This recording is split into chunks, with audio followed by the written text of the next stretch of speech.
Hey y'all, Jamie, that's me here. Welcome back to the channel. Listen, we got to talk about Real Housewives of Salt Lake City. Go on, get in here. Get in here, like up the video, like up the video. Thank you. If you're not subscribed, subscribe to the channel. Go ahead. Thank you. Okay. We have to talk about this episode. It was another good episode in my personal. You guys leave your thoughts or whatnot. So we pick up where we left off with Whitney pretty much storming off because she got into a heated debate or whatever with Lisa.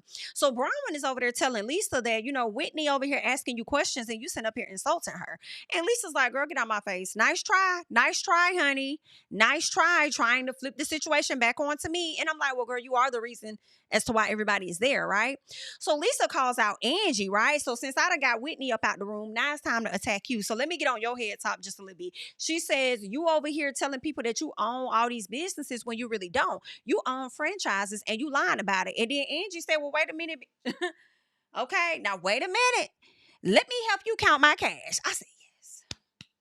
I said, come on, Angie. Come on, baby. Let me help you count my cash. Since you want to be all up in it, all up in my mix, let me help you count my cash. I said, listen, y'all, I love me some Angie. If there's any question about it, who my fave is at this particular time, child, it's going to be Angie. I do like me some Angie. Angie keeps me cackling, honey. Angie be trying to come out with them best reads on the ladies, and I am here for it. All right. Angie said, baby, I own 3 salons. Okay. And the rest of them are franchises. Lisa says, no, you own 1.5. And Angie's like, girl, first of all, how you going to tell me about me? And then you over here telling lies just to insult me, right? So Lisa is like, girl, ain't nobody, say nothing to insult you. You just took it that way. I'm like, Lisa. Now you knew you was over there telling lies and saying what you said to insult that lady, okay? And that's when Angie was pretty much like, I see your tactics. I see what you're doing.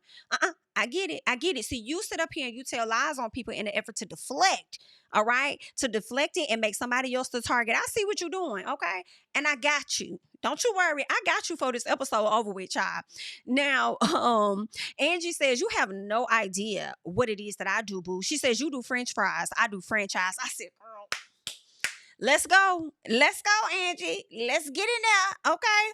I'm like, y'all, Angie is in the middle for a reason when it comes to the cast photo. So she's going to keep up a lot of drama and I'm here for it. So Angie says she invested in Lisa's son line, which is called Fresh Wolf. And she's like, you're not even out there marketing it. All right. Now you over here trying to partner up with one of my partners, trying to get you a little partnership peddling around when you could be over here promoting your child stuff. Like, what you think you're doing? And Lisa said, well, girl, I didn't have to peddle around, honey, because, they like my shiny hair. Boo.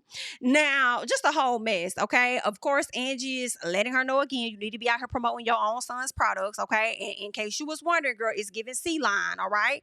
It doesn't even belong on my shelf, but I did you a favor and invested in your son's project, a project that you ain't even investing in by marketing it, okay? Because you're not marketing it, right? This is where Lisa decides to refer to Miss Girl as jealous. These are 2 words that Lisa loves to use. She loves to say people are jealous. She loves to call them liars. Girl, everybody ain't hating. Everybody's not hating, love, okay? Anywho, Angie was like, no, I'm not jealous, but it's clear that you are. So Lisa starts yelling and stuff, and she says you question everything that I have. I'm like, whoa. Calm down now. So Heather is like, well, let me chime in for a little bit. Okay, let me just get in here for a little piece and let both of y'all know that y'all wrong as hell. Okay, you wrong as hell for going low. You wrong as hell for going low. And, Lisa, she talks about her, I guess, like not being vulnerable. And Lisa says, I do try to be vulnerable. And then Mary and Heather are just like, no, you don't. You don't really show it. And they're not wrong.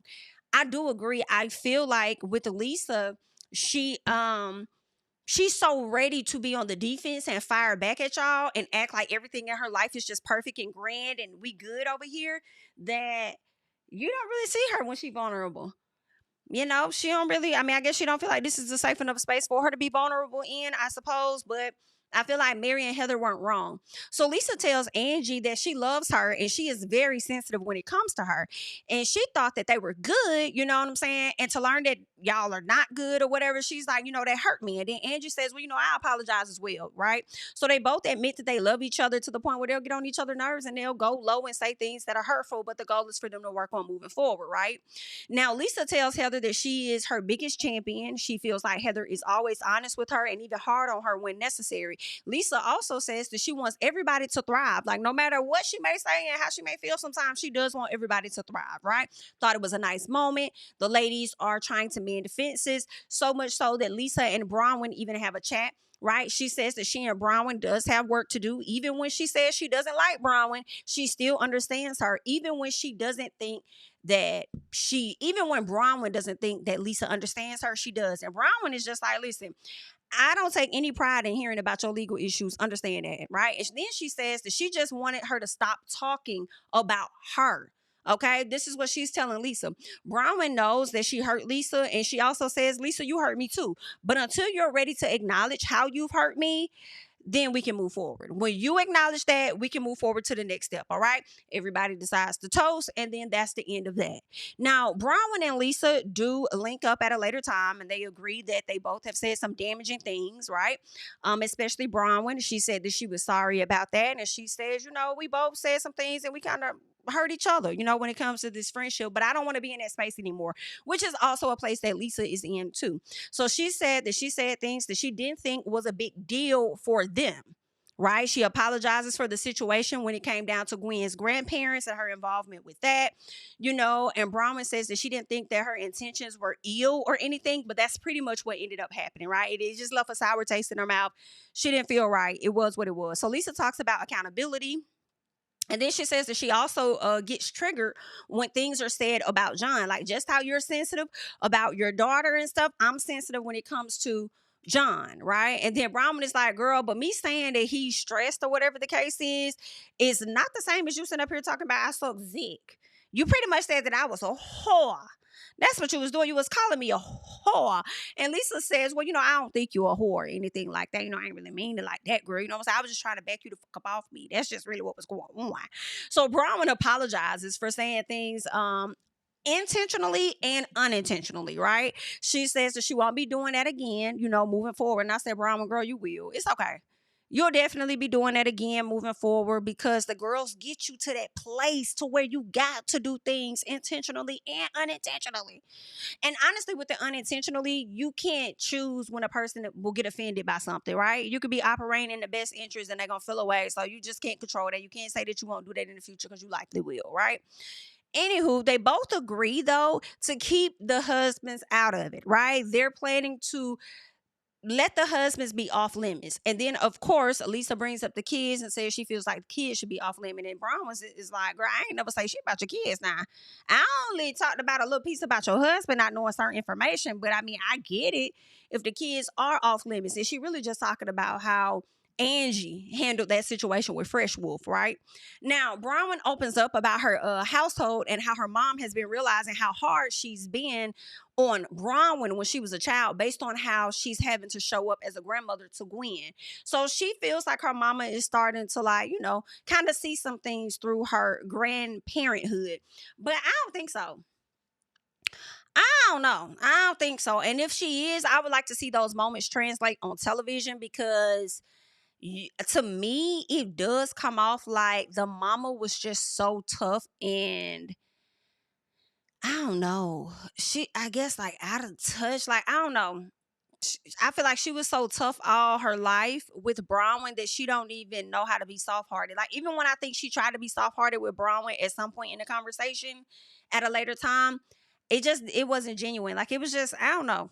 It just seemed like Bronwyn can't never do SHI right, which is why she shows up the way that she does, being a people pleaser. It's because of them fucking mamas, okay, and dads, okay, period.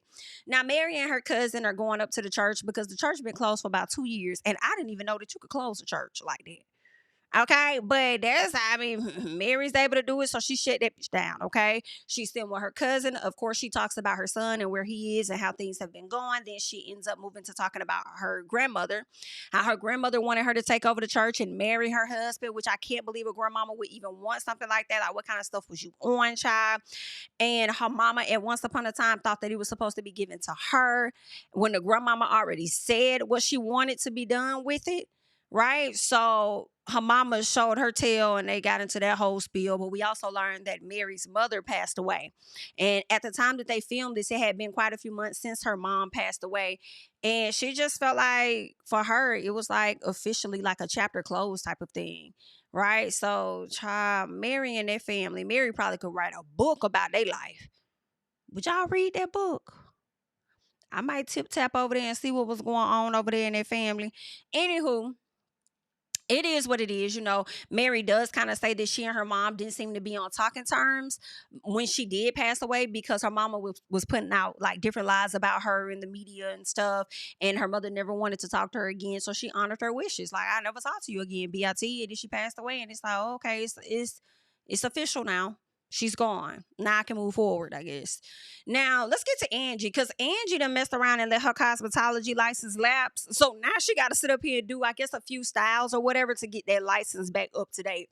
Now Heather decides to join her, and when she's joining her to get her hair done, she decides to let her know, like, oh, let me tell you about your girl Lisa. She's like, but girl, what she had did? Girl, she gonna send her assistant over here to get some of these fresh wood products. Girl, you should have saw me, honey. That stuff was not nowhere on my shelves. Girl, I been took it down. It was down there in the basement collecting dust. Girl, I had to go all the way down there to pick it up. Yeah, and when she said this in my head, I was like, is she gonna pay you while she over there trying to get that stuff back? Well, guess what? Lisa did. Lisa sent her $600 and said, sorry, sorry for the inconvenience or whatever, and I'm sorry that your salon is dusty. And Andrew said, BIT, I know you didn't. She says, oh no, ma'am. She says, you should have used that $600 for them lawsuits. I said, I know that's right, girl. Use that money for them lawsuits, all right? And no, my salon is not dusty, but your products are. Girl, I was like, let's go, Angie. Because I about would have said the same thing. Let's go, Angie. Let's go. So then Lisa responded and said, well, at least I don't have to take vacations with a card that I should have never used in the first place. Da, da, da, da. It was so awkward because I'm like, you're the only person that we've heard of so far, using a card that you should not be using technically. Okay, this is what the allegations are. So for you to say that the Angie was very weird, right? Even Heather was like, well, what is she talking about? Angie like, I don't know. I just feel like she's just trying to, project onto me what she got going on in her own life. I said, I know that's right, girl. That's what it sounded like to me too. Okay, but baby, that was a cackle. I hate that was like a flashback that they did. I wish it was just like something that would have just played out in the episode to see Angie's face as Lisa sent her assistant over there. And Lisa, you so wrong for that, girl. It's funny though. You so wrong for that, because I thought that you and Angie made up. But I guess it really hit hard, because Angie didn't tell you no lies though. Angie did not tell you no lies. You should have been out there promoting your son's products. Okay, since everything is so grand in your world and y'all own this and that, then let your son help your son become a boss too then. Okay?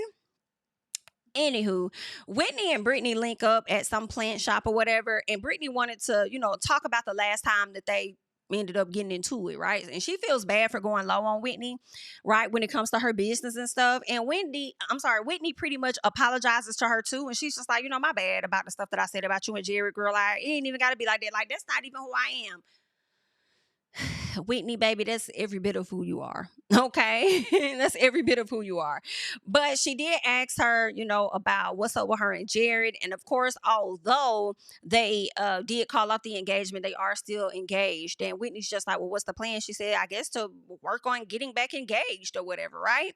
So then she kind of asked her about her daughter, how her daughter's doing, what her daughter is thinking about it. And she said she thinks her daughter wants to see her not choose a man over her. That's what your daughter wants. So then Brittany says that's hard for her to do because she and Jared are in a good place. I don't give a fuck what place you and Jared are in. Who cares? This man has disrespected you over and over and over again. And you have the audacity to sit up here and act like it's so much of a struggle for you to show up over and over for your child, but you will continue to show up over and over and over for a man that's disrespectful as fuck. You type of BITs really get on my nerves, okay? So Whitney tells her to ask her daughter, what she wants, especially if you need to prove to her that she's worth it, right? And Brittany says, ooh, that's a big ask.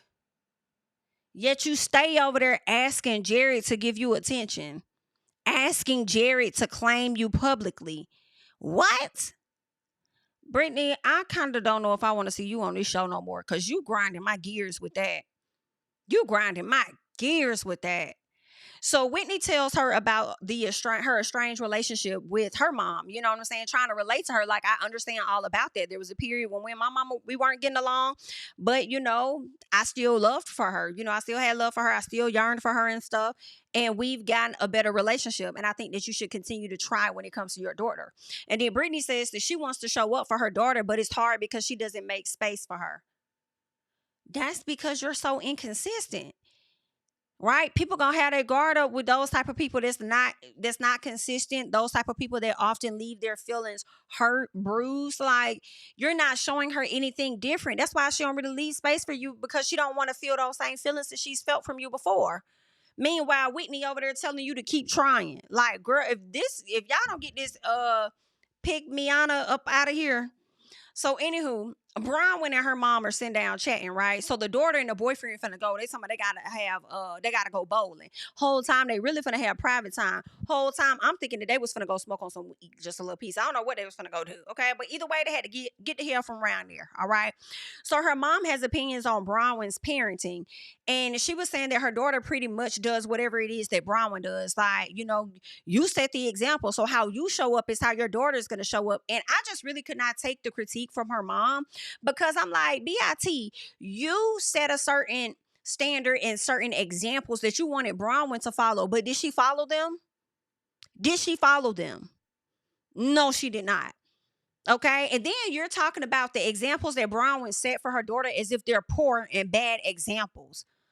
Like, girl, mama would have been clocked a long time ago. I'm just going to let y'all know. She would have had to get clocked a long time ago. But in that moment, Bronwyn did ask her, she said, do you think that your parenting worked? I know that's right when it came to me. But mama would have had to, like, I would have had to collected her like many a years ago. So once we get to this moment, you know how to address me. You know what I'm saying? Because at this point, yeah, I'm always your child, but then at the same time, I'm an adult as well. Don't disrespect me, girl. Okay? Please and thank you. All right. I really hate that Bronwyn's mom and her dad, pretty much scarred her. And it was all tied to a damn religion, and also tied to their community image. That literally had y'all in the chokehold. And I really hate that for y'all and Bronwyn. Anywho, so her mom said she's pretty much, I felt, she wasn't really taking much accountability or whatnot. She just really didn't give a damn. Like, you know what I'm saying? Like, I mean, you the one that's wrong. You know what I'm saying? Like, we did everything right. You the one that decided to go off the path and do what the hell it is that you wanted to do. Right? Her mom also made sure that while Bronwyn was pregnant, that she did not have a happy moment while she was pregnant. You know what I'm saying? Her mom was pretty much talking about being miserable, trying to hide Bronwyn's pregnancy. So when Bronwyn's sisters were pregnant at the same time, I think maybe all three of them were pregnant at the same time or something like that. Her mama only celebrated the other two, but would not celebrate her, would not allow somebody else to celebrate her. And you know what was crazy? It took me back to that moment where there was a viral video of this young girl being brought to the front of the church, and the pastor chastising her, telling her how bad and terrible it was, condemning her for being pregnant, not knowing who she got pregnant by, whether the man was a predator or anything like that. And this girl she was like a teen or whatever, right? I think she could have been like maybe 14, 15, somewhere in there. Bronwyn was a college student. Bronwyn went off to college, graduated high school, right? Yes, people typically go to college within the first 5 years of after high school, but some people don't, and then they may go back at a later time, right? Her mama really made her feel so terrible about that. And it's like, would it have made you feel better if she would have married her husband, married the father of her child, and then what would have happened then if he would have cheated on her and stuff, like, and still left? Just because you go off and you do the ideal thing of getting married and having a child in wedlock and everything does not mean that you are going to escape any possibilities of that man leaving your ass. Like, I don't know. I just, the mama pissed, she was getting on my nerves, okay? And then talking about how miserable she was trying to hide Bronwyn's pregnancy. I said, girl, the way your image had you in a chokehold, but I guess her dad was supposed to be a pastor or something like that, involved in the church. So of course they're worried about the church image and stuff. And it's just like, girl, I can't. Anywho, so her mom says there were times that Gwen was left in her daycare. Bronwyn said, do you want to run that? Excuse me? You say what now?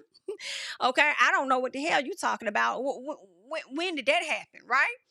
And so Bronwyn was like, I had to go to work. Because I had to go to work, that's when she was with y'all.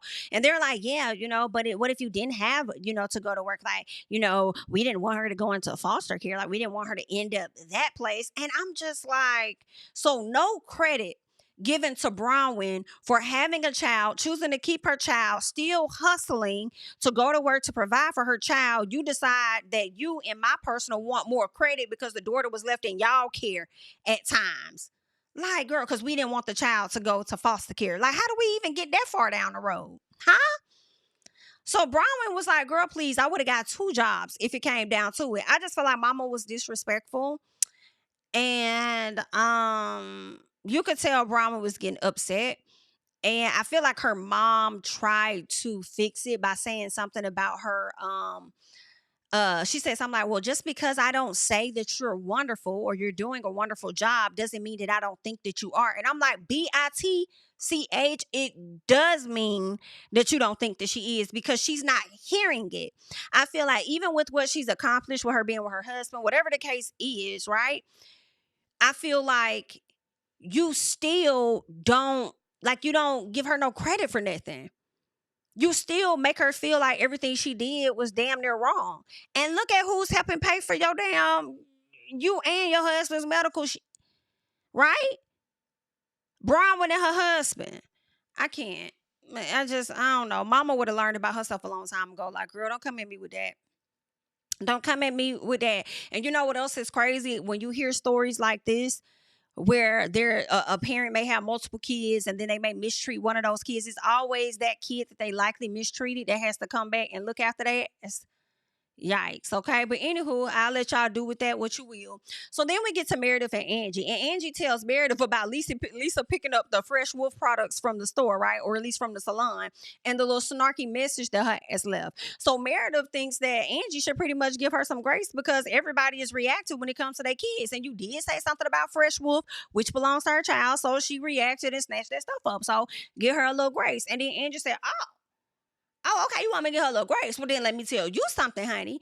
Angie then tells Meredith about Lisa calling her, telling her to look up people about her family. Yeah, you remember when me and you was beefing?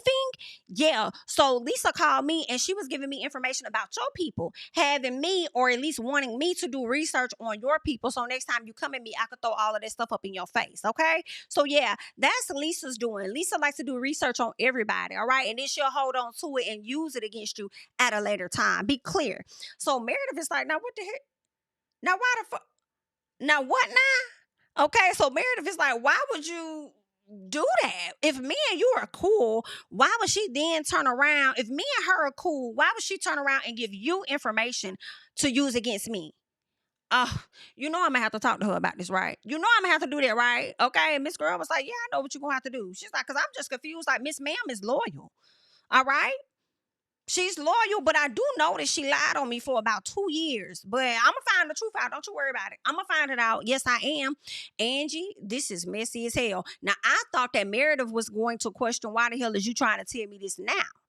Why all of a sudden you want to let me know this information now, love? Huh? That's what I was thinking. But nah, she's over here like, why would she even give you information to use against me? And we're supposed to be cool. What kind of stuff is that? Baby, I don't know whether to believe it or not. I want to kind of believe that Angie is telling the truth about Lisa because we do know Lisa do be doing research on the ladies, but can't take it when they do it back to her. But at the same time, I don't know. Because Angie could be like, I'm finna do what Lisa be doing. All right? I'm finna plant little seeds and stuff too. Since you want to come at me and you want to say this and that, then I'm finna pull one of your numbers and then everybody finna be on your head top. How about that? I don't know, girl, but this was messy and I like it. All right. Y'all leave y'all thoughts and comments down below, honey, on the latest episode of Real Housewives of Salt Lake City. Of course, I am Jamie. That's me. Be sure to like up the video. Be sure to subscribe to the channel. And you also can find me over there on the social media at JamiThatsMe. All right. I'll catch you guys in the next one. Bye. Tell him I preach to the choir. Stand with my feet to the fire. Give all the glory to God. Stand in the midst of these haters, I'm silent, nobody can stop me. Just gotta check in my notification, them numbers hit like it's a proxy. Cashed out at the ATM, and the ATL, they done made a gym. I've been kicking doors like the ATF, got them trying to clone me like Agent Smith. Game time, I invaded gym, high elevated, I can face the rim. Putting shots up, I got laser focus, about to take it over, I'm Invader Zim. On a trip to Florida like it's A&M. Who that nigga, man, they say I'm him. Spit the truth, never wasting film, I can feel the pool with